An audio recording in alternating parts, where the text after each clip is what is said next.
We don't really need to do the welcome, but we can. Doesn't matter. No, screw everybody. We don't need to give them welcome. You just do the rolling start. Yeah, rolling start. We'll just start any place. What happened to your eye? So I was having an incredible day yesterday, like super incredible. And one of those that every single entrepreneur knows that if one tiny thing starts going wrong, it's going to lead into a cascade. I would use a swear word right now because there is a great F bombing term for what it is. Like everything's going too well, and you're like, what's gonna come out of the shadows to like absolutely upset my uh perfect effing mood. And yeah, all of that happened within like a 48-hour period. And I was just walking back from my little office home, trying to get a little bit of sunlight, feeling the nice, warm, gentle rays coming down onto my face. And I closed my eyes, and I wasn't even zombie action on the phone, just purely enjoying the sunlight. I walked right into a concrete pillar, head first, smashed into it, smashed my teeth down, was halfway to selling myself into I may be lightly concussed, because like I heard the dong sound, and that's usually like when you hear the ding in your own brain, that's when you know like you've hit it real good, not just like kind of good. And first reaction was reach to eye, make sure I could see, reach up, didn't see any blood gushing down, which is always a huge plus, because at my age, like crazy, you don't heal as quick. And I really didn't feel like having another scar on my eyebrow. And yeah, that was yesterday. That was yesterday. And now today I have this lovely black eye. So for everybody that can see it, let's. Oh yeah, there we go. That was a nice one. Um, and thank God, it's kind of like up there, so I don't get too much grief from clients and anyone I'm speaking to. But my girlfriend this morning was like, "Who beat you up?" Like Jesus. Yeah, super fun. Yeah, Mine is gone by now. I had a nasty one here for 2 weeks, but I had it for a more legitimate reason than yours. yeah. Did you get choked out in jujitsu or something? No, usually that doesn't leave like bruising. No, I got kneed in the face in jujitsu. That's also Totally. fun. Yeah, Somebody very tried fun. to set up a choke and stuff and just smack. But it's all good. It's all good. I had a cut recently here that was also a really, really good story. And by the way, that all ties into like maybe something we could talk about today, like how do we take care of our bodies and how, what can we do to improve? But I had this nasty cut here recently. That was not a very, it's not a very cool story. So what happened is a friend of mine who was visiting here from Switzerland, he made me this phenomenal, great tasting cereal, and he added a bunch of peanuts, and I hate peanuts. I think it's Yeah, but do you the hate peanuts, grossest or are thing. you allergic? No, I'm not allergic. I'm not allergic. I just think it was some peanut butter thing. And so he literally put a bunch of it in it. And he said, oh, it's not too much, but it's good. It's healthy fats, blah, blah, blah. I was like, okay. So I take a bite. It was so disgusting that I went to the sink and I spat it out. And when I spat it out, I hit my face directly on the faucet, and I had a gash here, like a really nasty one. Yeah, was not. I mean, it was kind of funny. It's I kind of don't funny. know if I can respect someone who doesn't love peanut butter because it's practically one of my top five favorite foods. But I guess we had to have some small differences between us. I will tell you though, I have a massive pet peeve with peanut butter. Tell me about it. People that say that any nut butter is high protein. Listen, if it is not equivalent to the protein in like I don't know, an ounce or 30 grams of meat, it is not high protein. Like, you're just lying. You are absolutely lying. So, all these bullshit vegan, whatever recipes that are saying, oh, high protein trail bars or this or that, they have like 4 grams of protein. And you literally have to eat like 2 kilos or whatever it is to get a decent bolus size of protein. It annoys me to no end. To no end. You I know get which so angry. you know which bar freaks me out? Cliff Bar. Why does Cliff Bars freak you out? Do you like it? As someone who does like the longer distance type stuff, like I'm pretty frequently eating Cliff Bars or something of a Cliff Bar variety. Because of the Specifically, sugar. well, oh my God, the sugar is off the charts, but you got How to do know they what do you're that? putting into the fuel. Into what? No, no, no, no. But seriously, like they somehow made it like they put this climber in front of their packaging, and people kind of feel like, oh, it's probably high energy, high protein, good. This is eat chocolate. There's not much difference. Listen. So there's these things called Stinger waffles, and they're made by a company that is primarily focused on endurance athletes and or athletes in general, right? People who are doing sport.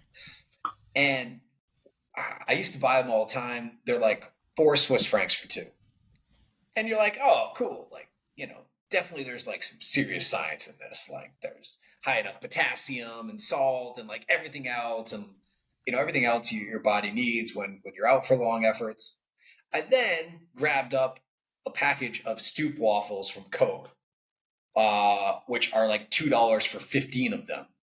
And the ones from Coke actually had better like nutrients and everything for running in them than the super high price Stinger waffles. And I've been on a crusade as of late against actually eating sport branded foods during my efforts. And the reason being is, number one, dates are fucking delicious. And in like 100 grams of dates, which is just 4 of the big Majul ones, you can get down 75 grams of sugar, which is incredible when you want to have a huge boost of energy, not really much weight. I tend to digest them really well, and they're dirt cheap as opposed to, your goos or this or that. Listen, everyone tolerates different stuff. Like when you're going full tilt and you're doing whatever, so like your mileage may vary. But I just realized 99% of that stuff is literally just a gimmick. You're probably better off making your own Cliff Bars at home with granola, which, by the way, granola is another one in Switzerland. It's muesli, which they bill as like the super health thing. And then you realize it has more sugar than, I don't know, Rice Krispie treats, and you're like, how did anyone think that this was a good idea? The Bergen muesli. You butchered that, but yeah, I think people I did will not try to butcher figure that. out. Every single American would know exactly what I was talking about. Fair enough. And every single cis person is gonna be like, "Did he try to say Bircher muesli?" Bergen muesli. Anyway, I totally agree. I think get oats. What I just saw a phenomenal recipe online. Literally, the guy takes some oats. He added some protein powder and then a tiny little bit of milk, and then he put it all into a freezer, and that's pretty much his protein bar.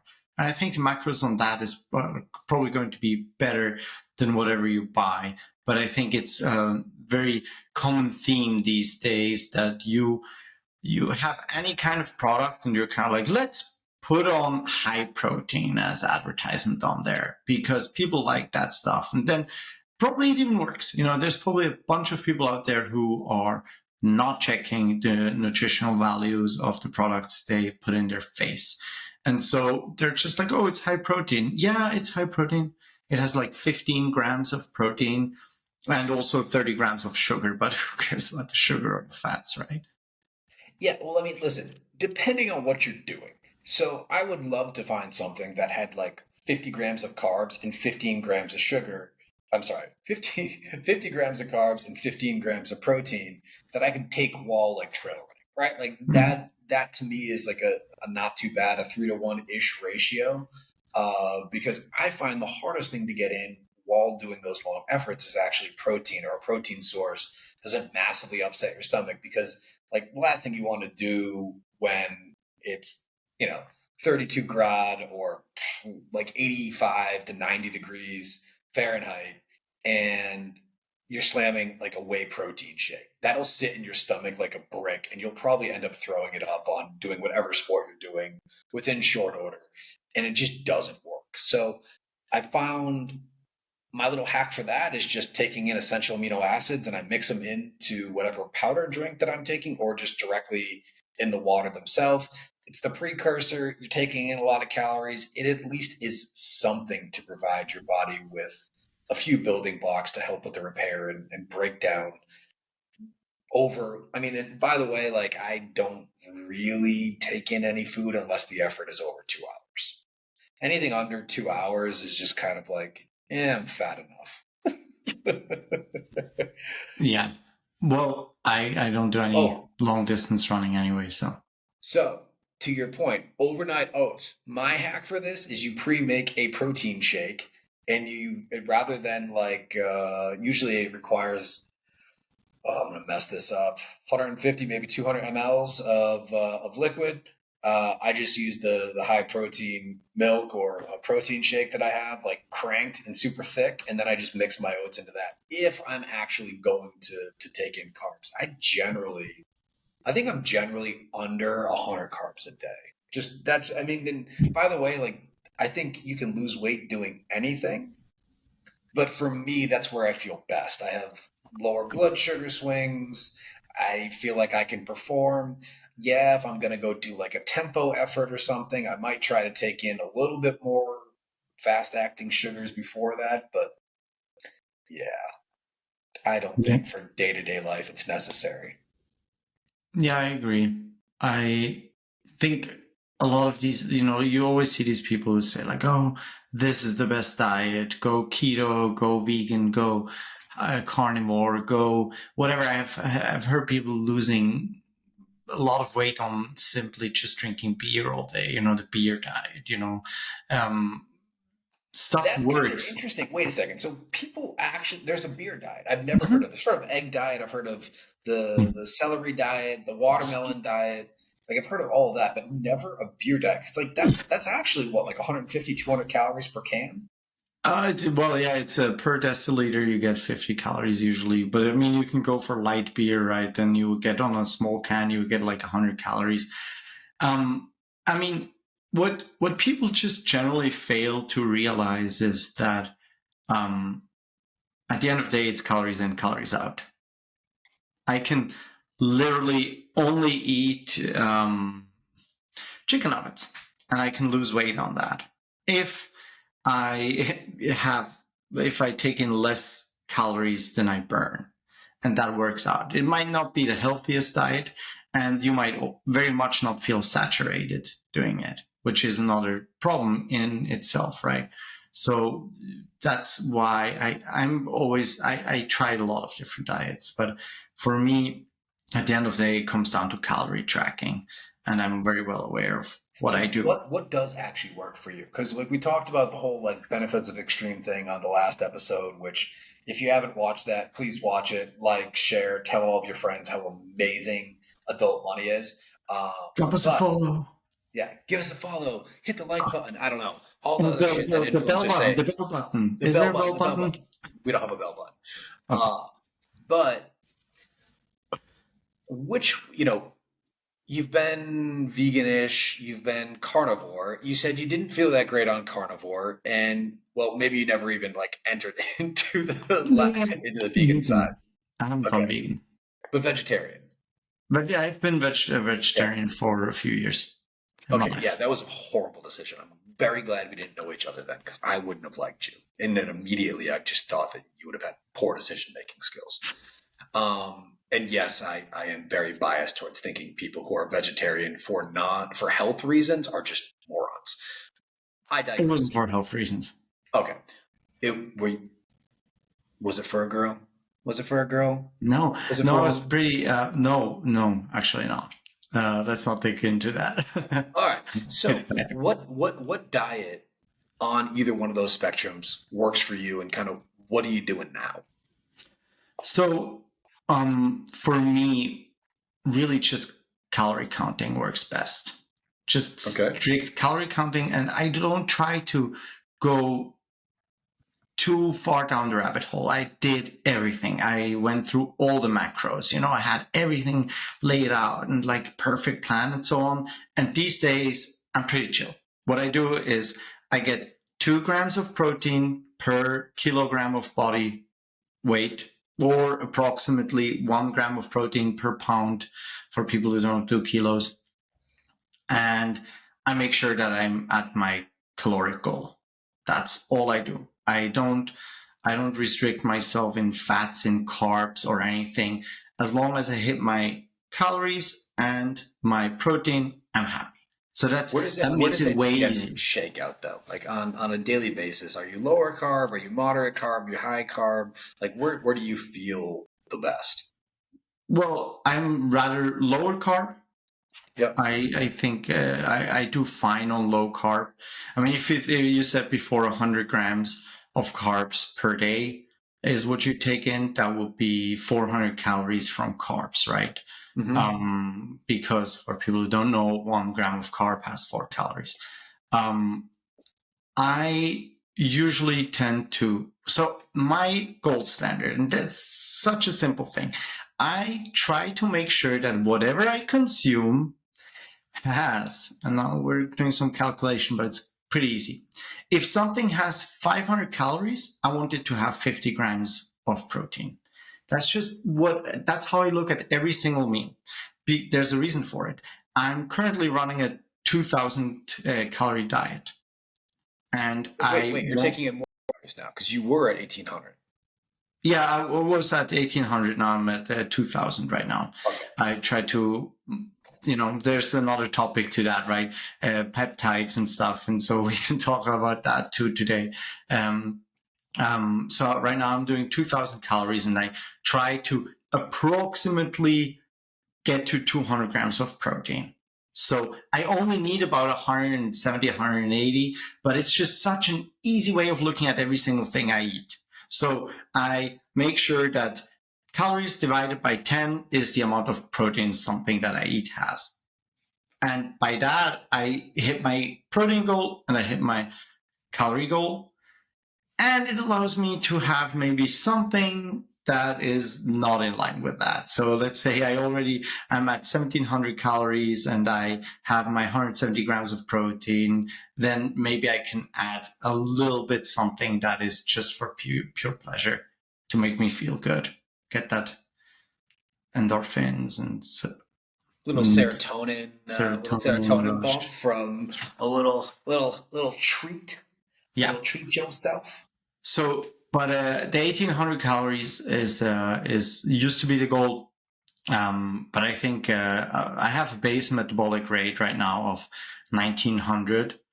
And then I'm pretty active. So with around 2K calories, I should still be within a 400 caloric deficit. And I don't want to go too crazy right now. Summer is over. It's fine. It's about building, but How'd you get your basal metabolic rate tested? This isn't from some bullshit scale that you bought at Walmart, is it? it's not, no. So I go to my doctor, my longevity doctor. And they have a Ooh, special thing where, longevity doctor. Ooh, they've got I mean, so that is this Silicon Valley life. it, plug? Please sponsor us. We need more money for peptides. Not really, but kind of. It would be badass. Anyway, um, is this what is it? RER kind of exchange where like you strap on the mask and like you breathe for 30 minutes and or No, what it's kind of pretty test do you much take? no. It's way more basic. It's really just like you hold on to the device, and it just measures your fat and muscle, and it's an approximation. Everything really is an approximation at the end of the day, right? Nothing you ever eat has the exact amount of calories that it says, and then also whenever you cut something, it's not going to be the exact amount of grams that you think it will be. So usually, there's variation in all these things, and I don't care if it's 100, because I'm at 2k calories right now. I don't care if it's 100 over or 100 over under in the long run. Have you ever gotten a DEXA scan? Nah. No. Why not? It's so cheap in the US. Yeah. Really? I haven't. I really feel like you should strap yourself in and get the full on like VO2 max test, get the RER, just get it all done at once. So like you know your baseline stuff, because you and I both follow Atia. We both know VO2 max matters in terms of longevity. If we're in the top 5% for our age, which by the way for us is like an astronomical number. It's like 62. Like I can't like 62 is a pretty badass VO2 max. Yeah. That is you're putting in some time at zone 5. Yeah, I'm going for a test next month. Oh wow. What do you Mainly expect? probably in the 50s, low 50s, I would guess. But I did watch, there's this super awesome guy on YouTube who I just recently found, who, man after my own heart, for all of us out there who really, well, number one, I find it really hard to like schedule an hour-long meeting in the city, because then it really takes like 2.5, maybe 3 hours with like getting there and all of the mental masturbation that goes into planning. Anyway, he tested how close is your Garmin to an actual lab test. And he tested the Garmin, he tested the Apple Watch, he tested the Apple Ultra Watch, Whoop, and I think a Coros Vertex 2, which is another sports watch. And all of them were within plus or minus about 5 to 7% variance around your VO2 max. So like honestly, if you, for most people, adding 2 or 3 to what the Garmin says, or minusing 2 or 3, that's kind of the band that you're in. And it's pretty close. Like, I mean, for something that's just sitting on your wrist and logging your workouts, I feel like that's worthwhile. In all of his test results, the Garmin tended to be higher than actual. So, I would say, for if anyone listening to this has a Garmin, actually cares about their VO2 max, -3 from it, and that's probably what your test in the lab would show. Now, the other question is, when are you testing at the lab? Because again, as Dave was saying, this stuff has a bunch of variants. Did you really push? Did you have a little bit left in you? Of course, everyone who has ever done one of these tests, like, you immediately get off and you're like, oh, I could have hung on for like 10 more seconds, 20 more seconds, another minute. The reality is it's probably between 0 and halfway to whatever you thought you could have hung on. Especially if they don't have which is interesting, because that's the real difference with like elite guys and what they've seen with the mental training, is they can actually block all of the body's signals that are telling them to stop. And that's pretty much what makes them elite. And if you have an elite runner at these labs, a lot of times they will actually strap them in. So you run on like this bungee cord, so that they can literally literally hoist you up like when you collapse on the treadmill, because it happens so frequently. That is crazy. Yeah, it's badass. Like it just spits you out the back. For me, I have at home, I have a scale, right, that tells me my body weight, my heart rate in the morning, and my EDA and my vascular age and my body fat and so on. For me, this is not about not the exact number that it shows. It's about where it's going. Yeah, direction. Right? Yeah. Like which direction are you headed in? Yeah. Is my back going up according to the scale, or down? Is my muscles going up or down? So I don't care that it says right now. For me, my scale upstairs, it says like I'm at 20% body fat, and I'm quite a bit below that. I know that I've done, the scan. It's an in-body scan. That's a $10,000 machine. It's a little bit more precise. And so I know I'm way below that, but I know I can tell that they both move in the same direction. So if I go to my doctor, my longevity doctor, she will be putting me on there, and I will have lost 1% of body fat, and the same happens up on my scale. So I don't care really about numbers; it's the trajectory that I am on, and I think that is the same if you have a Garmin watch or an Apple Watch or whatever you're using. Like, is it going up or down? And which direction do you want it to go? Right? Maybe body fat down, VO2 max up, but is it or is it not? It's more important. But speaking of gadgets, with gadgets, I mean just stuff that helps you track your maybe help you biohack your body a little better. Which one is your favorite? What if you would have to say, I'm just having this one thing, maybe the Apple Watch, the Garmin, your scale at home, whatever. What is it? Ooh, that's probably when you throw in scale. Or a measurement tape, right? Could also be a measurement tape, right? It's definitely not a measurement tape. I'm way too much of a nerd for the measurement tape to be where it's at. And I think it's way too hard to consistently always be at the same spot in your body. And then, like, are you pulling the skin in a little bit more this time, a little bit less? Like, do you have a pump? Not for me. For what I do, I'm going to have to go with my Fenix 7 Garmin watch. And the reason is it logs all of my workouts. It gives me a roundabout detail on a number of different metrics that I find important, like VO2 max, like your heart rate variability, your sleep score, kind of how many steps you're taking a day. I actually think a step count is a fantastic mechanism for NEAT, which is non-exercise activity something. I forget what the acronym stands for. Anyway, it's everything that you do that burns calories that is not you proactively going for a run or lifting weights or, I don't know, doing Zumba. And having all of that in one device that can give you directionality on where your fitness and health metrics are going, I think is an incredible resource. I had the Whoop for a year. I absolutely hated it. It would all number one, because it is just a pure wearable that doesn't have any buttons on it or anything. Huge benefit that it has that, but then to control it, you need to always have your phone by you, and then it would never seem to really pick up my exercises automatically. It'd always kind of be like, oh, are you running now? Like, cool. And then, in the app, you'd have to go and say hey, that run actually started 10 minutes before this and ended here. And it was just too much for me, especially having both of the Whoop and the Fenix. And I was kind of just like, do I really care? Is the data all that different? They're both kind of saying the same thing. I think the Whoop has potentially better optical sensors just because it's a larger surface area, it has more of them. But I didn't get a huge benefit from that at all. Interesting. What would be your device? The Oura Ring.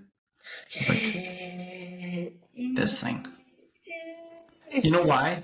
How do you lift weights with that thing on? That's my biggest issue with the Oura Ring. Well, battery life that's the other thing. Battery life, 18 days. That thing, it has 4 days and it's not as big. And I like 4 days is fine for me. And I don't need more. And I like it to be slick and not too, in your face and kind of it's just there. I don't even notice. I wear it like any other ring I would wear, and I don't care about it. And it's pretty neat. It gives me, resting heart rate, HRV, REM sleep, deep sleep. And I love the fact how instant I get information out of it. So, it makes suggestions on your bedtime, like, hey, we know this is the best. This is really the best time for you to go to sleep. This is your clock, your circadian clock. This is how you should be doing things. I noticed for myself, as an example, which has been hugely beneficial, that I noticed that it said I don't get enough REM sleep, and so I look and then I clicked on it and it said maybe you drink caffeine too late, So I was okay. So I cut off caffeine at 6 p.m. and immediately the next day, what time is it? don't, not so late. So like when I cut off caffeine at 6 p.m., way bit more REM sleep. So I cut it off at 4 p.m., even better. Then I cut it off at 2 p.m., not much of an effect. So now I know, good. 4 p.m. is my cutoff time for caffeine, and my sleep is way better. And it gives you all these scores, and it's kind of like gamifying everything. And that's so important for me to keep me motivated in the long run. And it's just small. I like that. And 4 days of battery. I mean, I had other watches, and if I have to charge it overnight or something, then it defeats the whole purpose. I agree. Some lifts are rather hard to do. Others work fine. It's also not optimal to do jiu-jitsu, but it's definitely better to wear this during jiu-jitsu than a watch, right? But you should anyway not wear anything when you do something like that, when you do jiu-jitsu or something. But overall, I like the Oura Ring probably best. It's maybe a mirror. A mirror. As Yeah, my I was just gonna say, gadget. like, you can get a lot of information from the mirror. Like, you could wake up and be like, "Am I holding water? Am I not? Am I slightly losing?" A lot of these things that are kind of in the same vein as like perceived level of exertion, you kind of just know. You look in the mirror, yeah, a little bit thinner. Oh, these pants don't fit as well. All of those things are vital cues into really being able to dial in and saying, hey, maybe 3 days a week I should skip breakfast purely from the standpoint of not having, 5, 6, 7, 800 calorie meal Yeah. that you're just going to leave off. Now that does mean that you need to keep the rest of your meals consistent and not overfeed at lunch and dinner. But I wanted to get into one point that you talked about, which is you're not always like precise on getting half of this or that. And while I do think that that is the right way to look at it in the long run, I think everyone should spend like a week, maybe 2 weeks weighing out their food and really getting like a Mhm. sense of what is a tablespoon of peanut butter. Because like I know you hate peanut butter, it's not a thing for you. We can use cream cheese, but any like high fat nut thing, it is so easy to take in an extra 400 or 500 calories. And if you're only in a 500 calorie deficit, like boom, and that one thing that was not satiating at all, you just wiped out like the full day. I completely agree. I think it's a good idea if you start off to figure out how big is something, like how much rice is 200, 300 calories, just so you get a basic understanding. And then be diligent. I always advise people to just use MyFitnessPal if they start off, to just like track everything. It's so easy. Just scan the barcode, and get a feeling for like how do you feel on 1800 calories or 2000 calories, right? I think that's a really important part of your journey to optimizing your health. Could not agree more. Could not agree more that you need to, because most of the time when people come to me and like, oh, I can't lose weight. Bro, do you even know what you're taking in? I'm eating healthy, and then like they're eating healthy is like, oh, I had chicken with my ramen noodles, and I'm not bagging on ramen noodles, but like, hey man, there's probably some better choices. Like, just cut it down to the basics. Don't have things with ingredients in them. Like, if you're really trying to lose weight, eat stuff that doesn't have ingredients. Like steak, it's steak. Potatoes are potatoes. Broccoli is broccoli. Yeah, throw some dressing on your vegetables if you want, but if you limit yourself to things that don't have ingredients or don't require like multiple combinations, it's actually really hard to massively overeat. Yes, I am a big proponent for volume eating. Eat big stuff that is like try and eat a kilo of broccoli. If you think that you cannot go on like 2000 calories a day, just add that 1 kilo of broccoli every day and see if you feel saturated, because I bet you cannot eat a kilo of broccoli. And that's the whole point, kind of like add these foods that just are very voluminous and like saturate you really well, but don't have lots of calories. And you'll be so fine with that. I promise you. Yeah, I mean, I definitely do the same thing. Like I think I said it in the last episode. My general meal is like two whole food meals a day, which is mainly some light beef, and then I just throw in as many vegetables as I want. I don't really count the calories in those. They are just pure vegetables. There's no like olive oil or any of that stuff on it. Or if I do, I add in 100 calories on the day for the 2 tablespoons of olive oil that I put into a kilo of veggies. And I just do that and fill up, or take a whole head of lettuce and rip it up, put in a little olive oil and balsamic vinegar. Measured, I do measure that because can get out of hand pretty quick. And then I dump the meat in and mix it all up and eat that. And it's just such a huge volume that it keeps me satisfied for longer. There's enough protein in there. But I think the other one, and have you done any experiments with fasting, like long prolonged fasting? Like, oh, no, you don't mean intermittent, but like maybe for No, a no, no, week or no. something. Well, like more than 24 hours. No. I think for most people,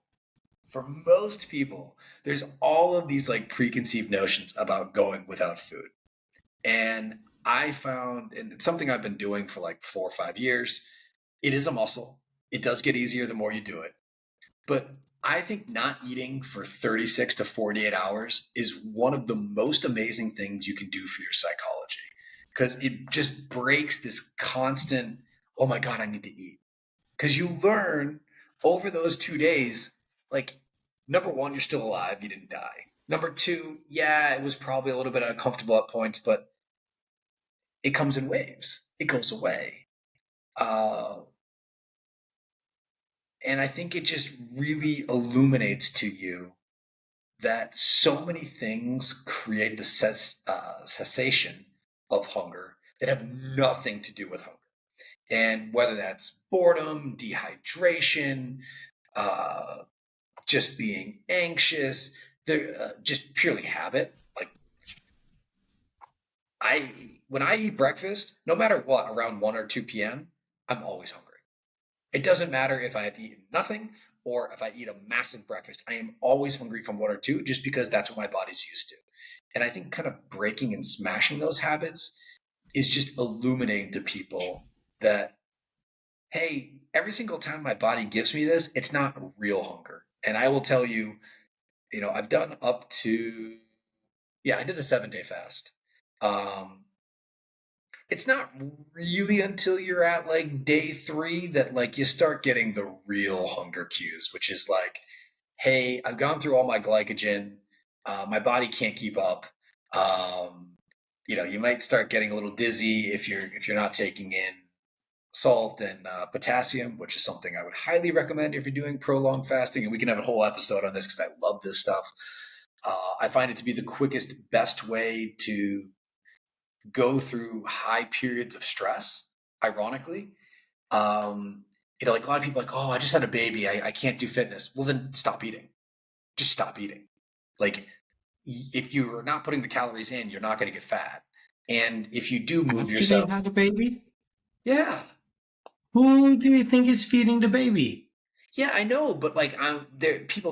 What I'm saying is, people like, oh, I gained so much weight because I can't work out, and my schedule's all over the place because of the kid, and this and that. And I'm just like, well, start fasting.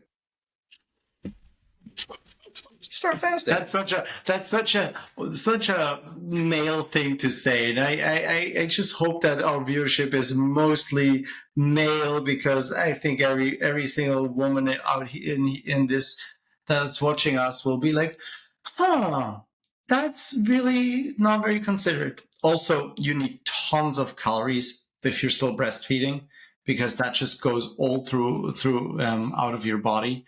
And then it's so hard. You might be, like that shit. That's again the willpower game that we talked in episode 3. Is let's say you have your child that's like crying all throughout the night, right? And that already chips away massively on your willpower. And then you might have a kid that has reflux or other problems, health problems, whatever. They suddenly have like 40 degrees fever, which is a lot. And then it drops again. And so that stress level, especially if you're like a first time mother, I think is so crazy that it just sucks up all your willpower. And then you get in there like 6 o'clock in the morning. You're just like, oh my god, and you just eat whatever is there because it's just way too much to handle. And Okay, so, caveat. eh, I'm stepping in, caveat. I'm talking about my guy friends that have a kid and they're like, "Oh my god, I put on the baby weight." I listen. I don't know what moms should eat after they've had a kid. Listen, I'm not going to even try and opine. I would largely say it's probably what every normal, healthy human being should eat, which is whole foods, yes. two levels of satiety, not overstuffing yourself, protein packed, making sure you're getting those amino acids, making sure you can keep the muscle on your body that you've already had, and figuring out. I think everyone needs their default protocol. Like last time we talked about, like I do the 50 pull-ups, 50 dips, and like if I can get that in, I'm good. I think if you know you're going through a 6, 9, 12 month period where either you don't have access to gym equipment or you only have 10 minutes or 20 minutes or 30 minutes, whatever that time slot is, I think you need to figure out what works for you. And, I think some of the things that I've seen work particularly well for other people and myself is stuff that's deemed functional fitness. So things like combining fast running, whatever that is, with some kettlebell work. And Hmm. it could be every other day. And, body weight pull ups for your back, doing some kettlebell stuff, maybe sandbags. But I think if I had to pick one tool, only one tool that I could bring to one of these, like for overall general fitness, it'd be for men, either a 40 or 54-pound kettlebell. Hopefully, you can get two of them. And the amount of variation and stuff you can do with just two kettlebells for like, I don't know, it's probably 100 US dollars, 150. So, it's not free, but it's also not super expensive. You can do VO2 max workouts with them if you're just cycling snatches. You can build strength just by doing more reps. And, I think a lot of the literature says you can grow muscle even 40, 50, 60 rep sets as long as you're pushing yourself to muscular failure. Yeah, you're not going to get, you're probably not likely to massively put on muscle, but you can maintain a lot. And I think that'd be kind of my two little tricks for when I'm anticipating having children are kettlebell workouts and fasting regime. Oh, absolutely. Like I completely agree with you on the part, like it's like so often when I talk to people, they're like, "Oh yeah, I'm so stressed out, I can't even go and get a workout in." And I'm like, that's exactly when you should get your workout in, right? And the same is kind of like with food. Like, oh yeah, I'm so stressed, I can't even get good food in. And while I agree with that, that might be your issue. That's also why it's so important to help each other out in situations like this. Like you need your good guy friend who jumps in and he's like, "Hey, buddy, let's go for a workout," or you might need if you just had a baby, maybe the guy should take on the responsibility of making sure that there's good food around the house, like that there's just like that there's fruit around the house that you come home and you cook at least once a day, make sure that the nutrients are great for your wife, like that she's healthy and support her in that way. Because I agree in fact, like if you just let everything go to waste and you don't eat well, you don't get any workout in, nothing, you will feel more miserable about yourself, and it's just going to get harder and harder and harder. And so like that's where we really need that social structure, that team that helps us all together to stay healthy. Yeah, I completely agree. I think the other one, like depending on your budget, I know I'm planning on doing it, which is just loading up my freezer with pre-made icon meals or some other food service Yeah. that, listen, is it the best? Absolutely not. Is it going to be a Mhm. protein-centered meal that I can literally, take out of a plastic thing and, yeah, I know microplastics, but dump it into a pan and heat it up? Yeah, like, and it's going to be infinitely better than ordering that pizza or grabbing a kebab or whatever, grabbing Chinese food. I just remember growing up as a kid. It probably says a lot. Like, growing up as a kid in the 90s, I ate a lot of cereal. Macaroni and cheese was a healthy meal because it was pasta and cheese, which has had high protein in it. Again, cheese is not high protein, okay? Cheese is high effing fat, and you will become a fat effer if all you eat is cheese for your protein. Um, and like I can't fault my parents for that, but hey, Google and YouTube again, this has been going to be a recurring theme. Amazing tools. You have access to some of the best people ever. Don't listen to any fitness influencer, and probably don't even listen to anyone uh, who has a PhD because they probably haven't updated their views on this stuff in forever. But hey, watch 3 or 4 videos on the topic, see what they all kind of have in common. The commonalities are going to be on stuff that is pretty hard for anyone to disagree with. And, you know, what else? You said fruit. I would say, like in my household, we always have lean ground beef cooked. No matter what day you go into the house, there's lean ground beef that's cooked. And yes, I might go in the fridge and be like, not again.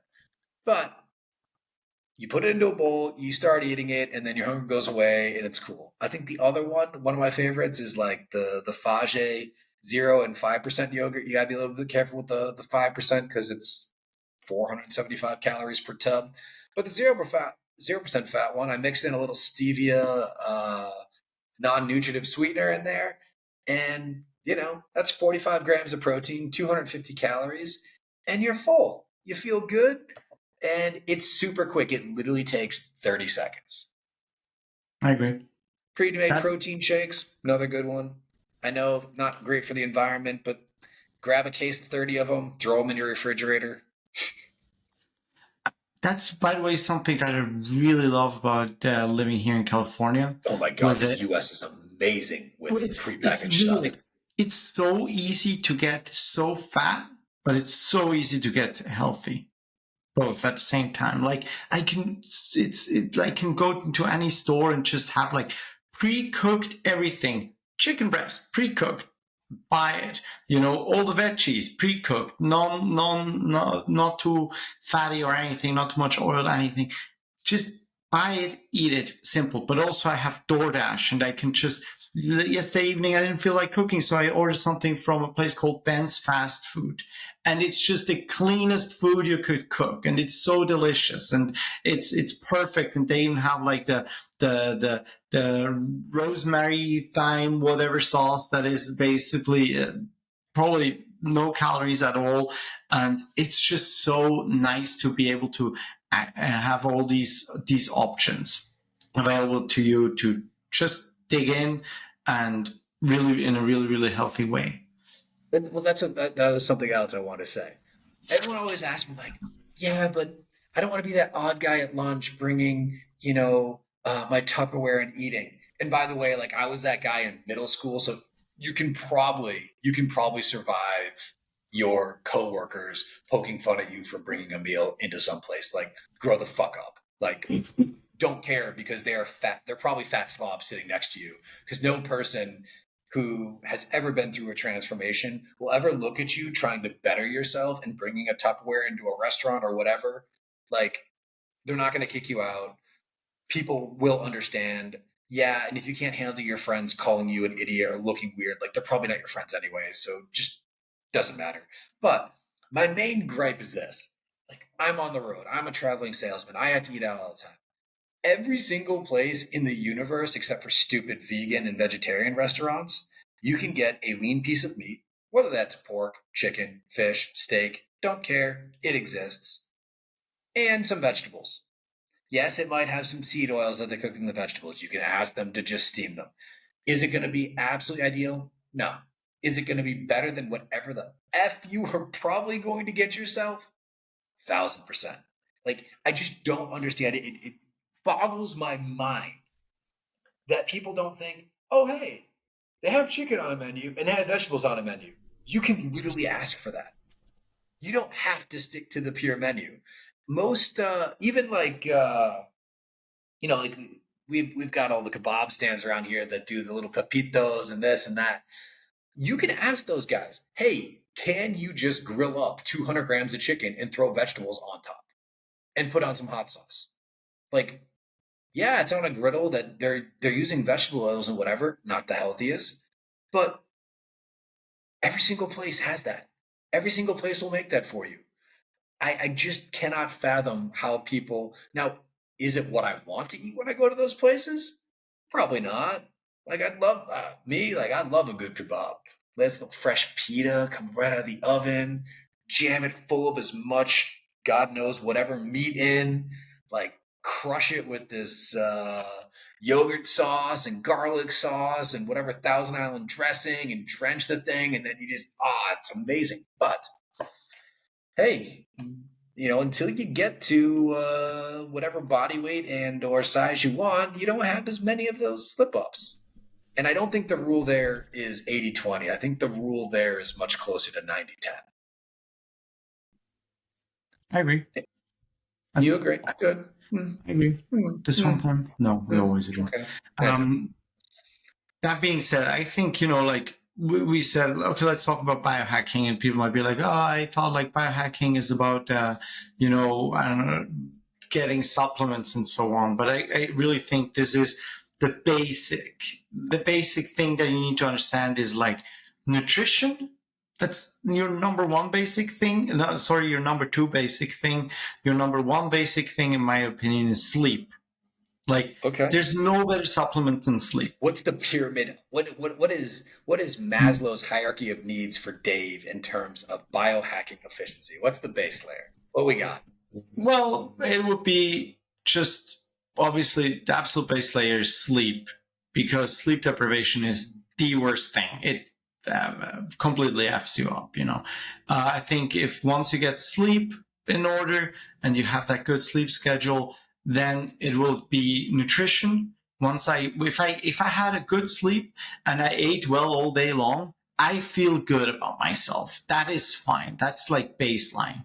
And then just maybe it would still be on the lowest level of Maslow's pyramid. Maybe it would be one on top would be getting my heart rate up. Just do something. Just be active. But probably, like with just sleep and food and water, I could survive. And so probably fitness, activity, exercise would be one above. But that would probably, with these 2-3 things, I'm so happy. I feel like that's the basic bricks that I need to then build up on top and be productive, be healthy, and really, attack the day and have all these difficult things to do and work really, really hard, smart. Again, tying into last week's episode. All right, let's attack it like base next to next. So you said sleep is your baseline. Clearly, most people need between 7 and 8 hours. I'm not going to get into, you exist off of 6 hours. Yeah, bro, me too. I did it for 30 effing years, and let me tell you, it's kicking my ass right now. You are not as efficient as you need to be on 6 hours or 5.5, as I thought I was for, a decade. What is the most important hacks that you have, because you listen to all the podcasts, I listen to all the podcasts, we know all the benefits, but like do you have a sleep ritual? I don't see you as a guy wearing the blue light blockers at night, even though I know that they're super helpful. I never can find a way to make it easy for me to put them on.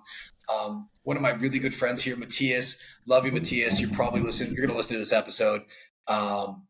He actually has his whole house with Philips lights, which, by the way, I cannot get to work. So Philips, again, if you want to sponsor us and send me some lights that actually connect to my Wi-Fi so I can change the hue, fantastic.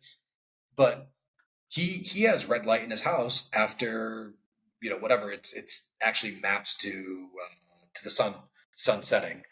Um, I haven't gone that far, but do you have like a sleep ritual that has really helped you ensure that you're getting the sleep you need over and above what you just said, i.e., cutting out caffeine after 4? What's helped Um, you the most? I think. Sorry, can you hear the lawnmower I in the can hear the background? lawnmower. Mhm. That's Dave's not phenomenal. poor. He's got lawn people. No, no, I'd love to say, it's my neighbor, obviously. It's obviously not me. So I'm sorry about that. Um, first of all, I introduced GABA as a supplement recently, Okay. and that's been like, according to my ordering, it really helped me. But I'm not much of a ritual guy. I just stick to my times, really. Like, I make sure that I go to bed by between 9 and 9:30, and then usually, when I'm in bed, maybe I don't believe in blue light blocking. Maybe somebody will shoot me, but there's not enough scientific evidence to support that at all. Even the American Academy of Ophthalmology, or whatever it's called, say there's not enough scientific evidence for any of that. But have fun getting all that stuff and spending tons of money. And that's very recent, by the way. Brent doesn't look very amused. Not Other amused. than that, what? Not amused. Not. Not amused. Other than that, I watch something. I on Netflix usually. Do you watch something on Netflix in bed? Yeah, I do. Yeah, so there you go. You are literally pissing in the face of every single biohacker. Yeah, yeah, But yeah. but I do the same fucking thing. It's fun. It's good for the soul. It's good for It's my good for the soul, right? soul.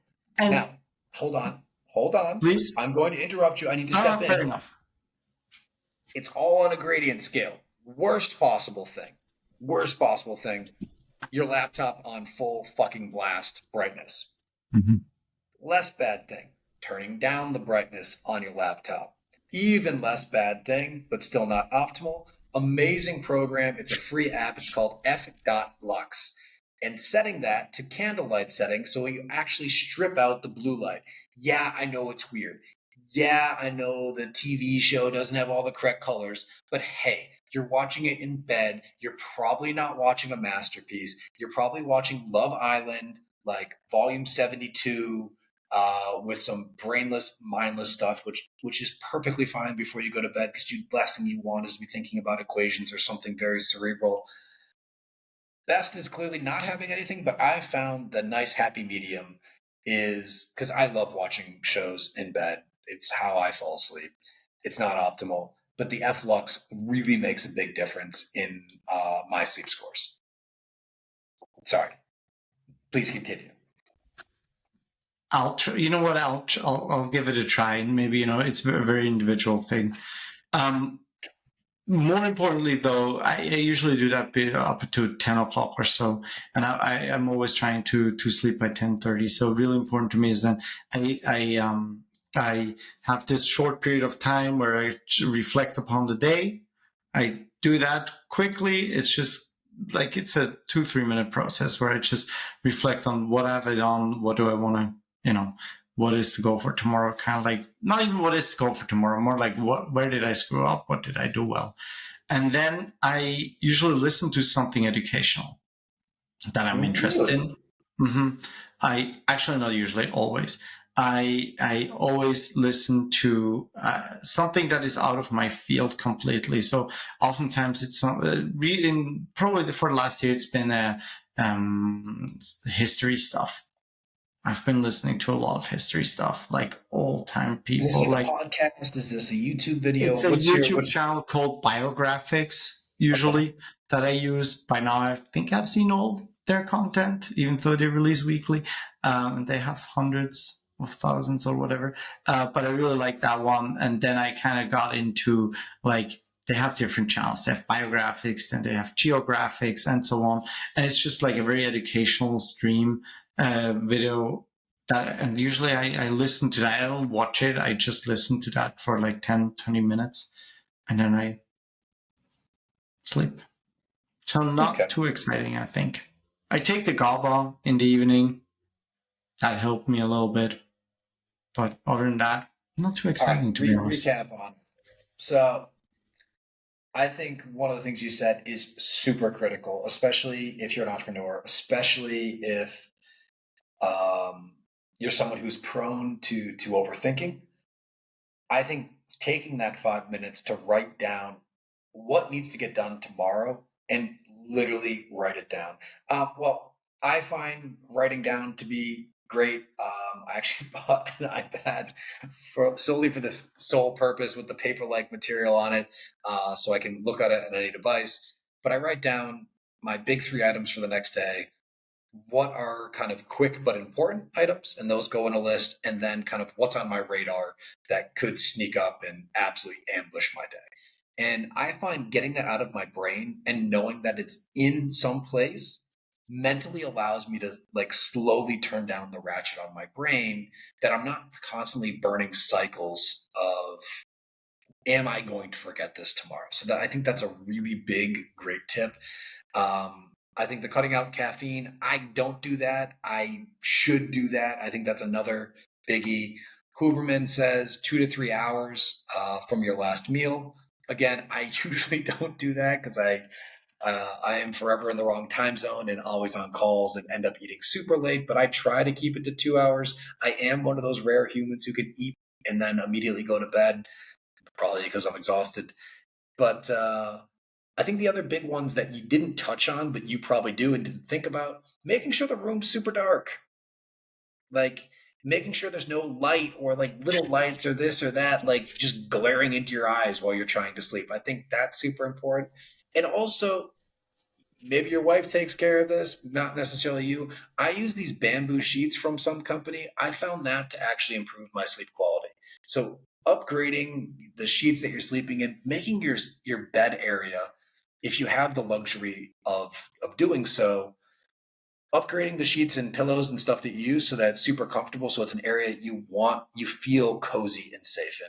The other one is trying not to do work in your bedroom. I know for a lot of people this is not the case because they need to use their bedroom as an office. I sometimes do. If I'm working from home and my girlfriend needs to do something, I go in there just to be super quiet because no one wants to hear me talking on a conference call. I am super boring. But if you can kind of keep your bedroom just for sleeping and, well, bedroom-ish activities, I think that's probably best.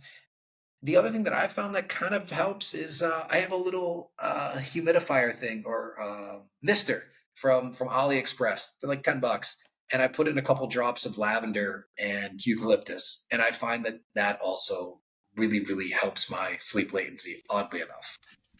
So, and Perfect. oh, Agree. lastly, the F.LUX app on the laptop if you're going to be watching in bed. Mm-hmm. Also, do that on your phone, people. Do it on your phone, good people. Make it so that it turns to a different hue when the sun's going down. Now it's an automatic option across all OS systems.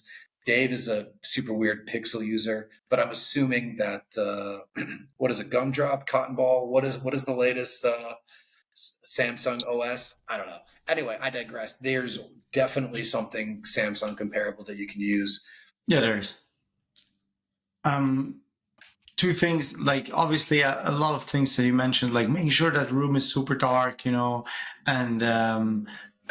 these things I don't really think about it because that's really stuff that my wife took care of for us. Yeah. Like it's just always like that stuff is basic setup. Yeah, but I agree.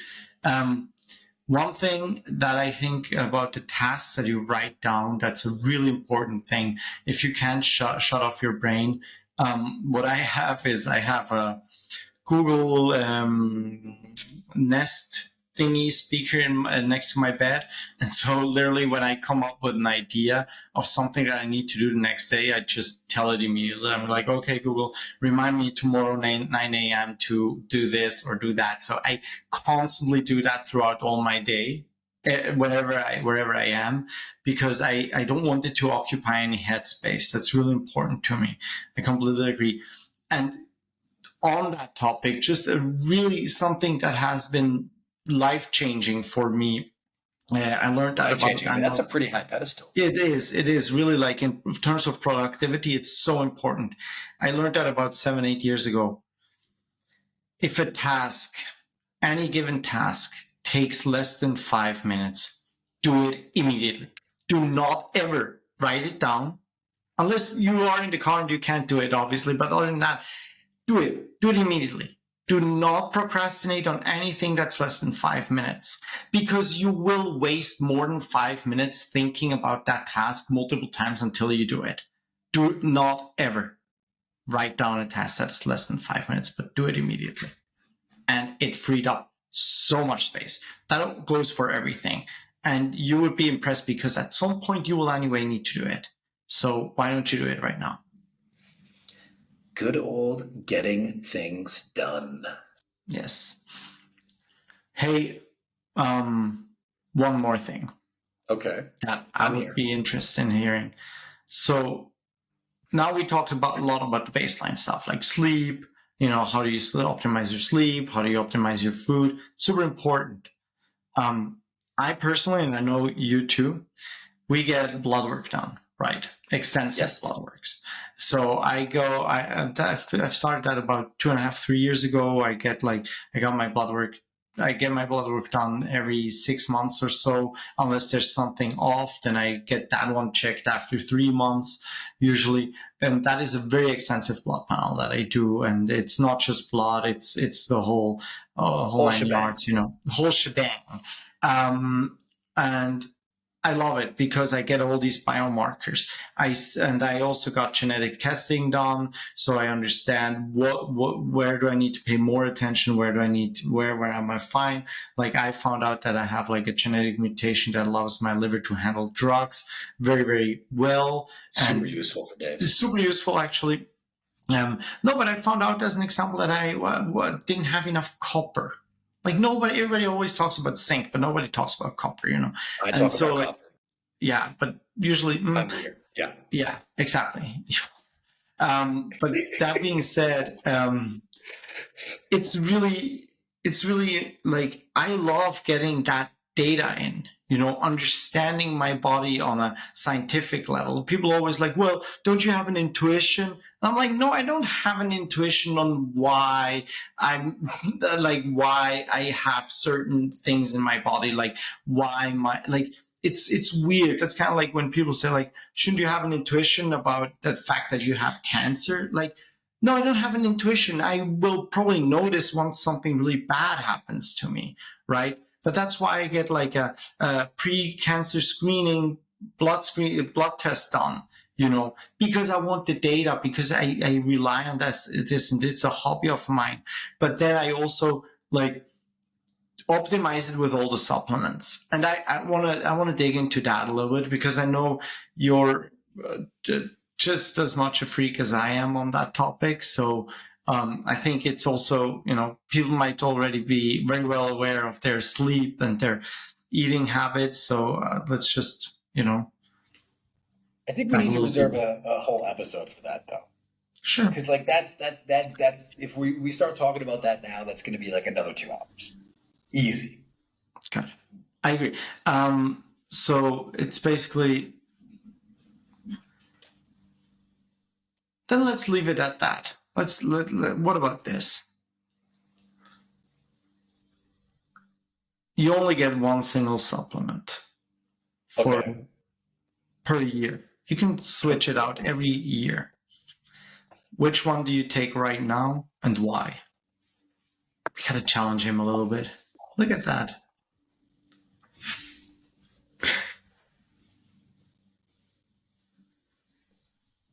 Do I have blood work done to show me where I'm deficient, or like you're just saying, like, for general population? General population, like, not your current deficiencies based on, because that would be very individual. Let me reframe that. Favorite supplements. It can be a multivitamin, even, you can go wherever you want. You can say, oh, I'm going to inject testosterone. I'm going to do Depot, Anavar, whatever you want. You can even get estrogen shots if that's what makes you happy. No, I'm not changing my pronouns. Thank you very much. You can Oh do my that God. without taking estrogen shots. You're very welcome to, by the way.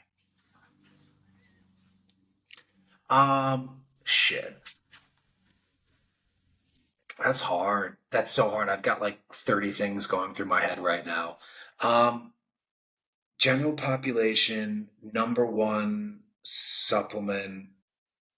Uh, all right, I'm gonna take away easier stuff like magnesium and vitamin D because I think you can actually get that if we covered the baseline of having like a whole foods diet and just getting sunlight. So I think that knocks two of those off. So those two are out. My brain immediately went to creatine for like neuroprotective benefits, muscular, Yeah. and like 19 other processes. I'll tell you, I've got a tie. I've got a tie. And the tie is between molecular hydrogen, which is I take in a tablet form, because literally it affects 10 or 20,000 different bioprocesses from cell to cell communication to mitochondrial efficiency to being able to plug gaps in other holes where you have vitamin deficiencies and allowing the body to operate at a higher level even though you have them, and also NMN, 1 gram per day in the morning, taken sublingually, which is just underneath your tongue, let it dissolve. Because very similar things, especially talking about guys who are in their 30s, where these levels really start declining. It's one of those things that just affects, again, so many different aspects of your bodies. It's somewhat neuroprotective. It increases blood flow to the brain, which is always a good thing. Increases mitochondrial efficiency and, in some studies, density. That's my tiebreaker because I can't think which one would be more efficacious for people. What's yours? You took it away before because I would have said vitamin D. Okay. Just plain simple vitamin D. Because I felt like it, because I feel like creatine, awesome. But if you, depending on where you are in life, it might not be beneficial at all. Not at the I same know, level and I as think vitamin D. everyone needs to be on 5 grams of creatine a day. Everybody, Yeah, sure. everybody, don't cycle off 100%. I just feel that if you're vitamin D sufficient, it just screws up everything. But And I'm just most telling people are. you, but I live in California, and even I am vitamin D, like didn't have enough vitamin D. So I feel like add it's vitamin impressive. D. Yeah, it is. And That's I'm not mildly even impressive. spending a lot of time inside. It's just like, it's not enough. And we have probably 50 days where there's no sun. It's just not Yeah, enough. that's lower than every other place in America and 99% of other places in the world. Yeah. Listen, vitamin D is super important. I think it's a super easy one. It's super cheap. You don't need to get super fancy with it. So it's definitely on the must-have list. I think it is one of the ones that I would caution people in taking a super high dose of because it does actually it does wear away your copper Can stores. you? No, Hmm. well, that too, but it can rush you from the inside out, and it does deplete copper stores, which can make people who are already copper deficient more copper deficient. But yeah, yeah, Mhm. interesting. Agree. Minds think alike. But we're definitely gonna have a whole episode on blood work and or supplements, and I think we need to break the supplements up.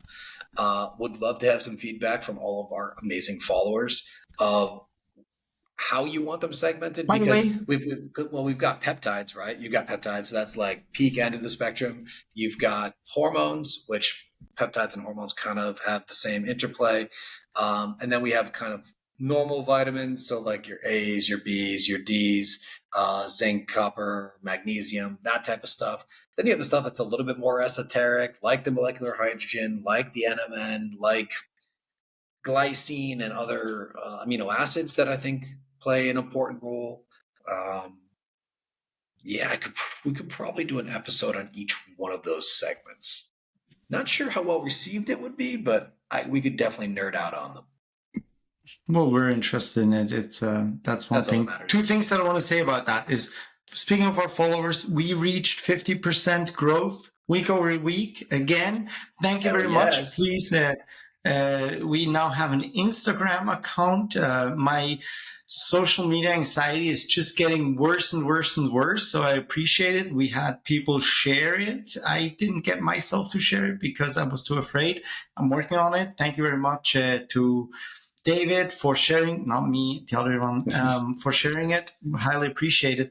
Also, one last thing on the supplements that is really important. I said you could also choose multivitamin, and but I limited myself to one compound, which was vitamin D. If you have no clue where to start, get AG1. We're not sponsored. Nobody would sponsor our podcast. We're way too small. I love that product. I think it's a phenomenal start. AG1, Athletic Greens. It's really great. It doesn't taste as great as everybody says, but it is so good. It is such a well-balanced compound. It's phenomenal. I think it's an absolutely great starting point for 99% of all people. I also think most people would only need to take it 2, maybe max 3 times a week, just because you got to be a little bit careful with the probiotics. Probiotics are one of those few areas where you can actually overgrow. So I think, for most people, two times a week is probably optimal, so you can cut down the expense of it a little bit. It is not a cheap product, but high quality supplements usually aren't. But definitely worthwhile to kind of, I don't know, make sure that you've got all of your bases covered. You're at a decent level. They also send you this full year's bottle of vitamin D if you use their Huberman discount, which I think is just Huberman in their little code discount. You can Google that anywhere. But yeah, not a bad idea. Dave, I Good. think we're getting up on the hour mark here, which is where people tend to get a little bit antsy. So, Good. And really, one last thing. You know what I really liked in our last episode? That short, kind of compressed summary that you did at the very end. ooh, okay. So, I mean, I'm putting you on the spot right now. But what about maybe a 1 minute summary? We talked about sleep. We talked about food. Maybe I like that. I like that little All bit right. you did. So, biohacking. It doesn't need to be all super expensive, spendy gadgets. For the most part, simple is better. Get sleep, get 7 to 8 hours. Make sure it's cold. Make sure it's dark. Make sure you do it.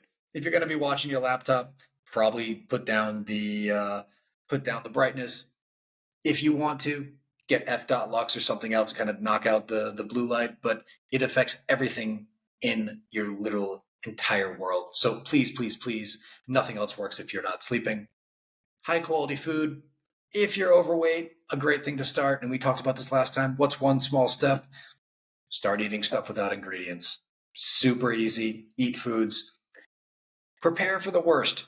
We all fall to our default. If you stock your house with high quality natural foods, well, when you go to raid the pantry at midnight or 1 or 2 o'clock in the morning, when you're working with your screaming kid, your only thing you're going to be able to eat is all that natural food. Yes, you can overeat. Yes, it's better than having 10 Snickers bars, which will, pretty much make you happy for 15 seconds. I think the other thing, exercise. These are the 3 main basics of biohacking. I think most people can do 95% of the life extension by making sure they tick those boxes, and it doesn't need to be anything excessive.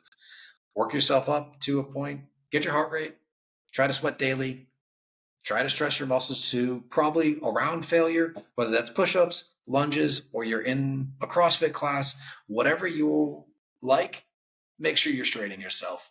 Do a couple of hard things. You don't need a cold plunge. It's not all that. And lastly, when we're getting into supplements, simpler the better. I myself, I hate taking 90,000 pills, even though I do. I think we're going to have another episode on kind of what are our top 10 that probably most people without kind of any contraindications or issues with medication should likely consider. And, hey, AG1 is an absolutely fantastic supplement for people who are looking for just one thing that can likely improve their baseline diet. That's super simple. Take it 2, maybe 3 times a week and Yeah, I think that's pretty much our hour-long show in a nutshell. And Perfect. with that, I bid Thank you you. adieu, fine people. Have a good night. Take Have a care. good one. Thank you very Bye, much. Bye guys. bye.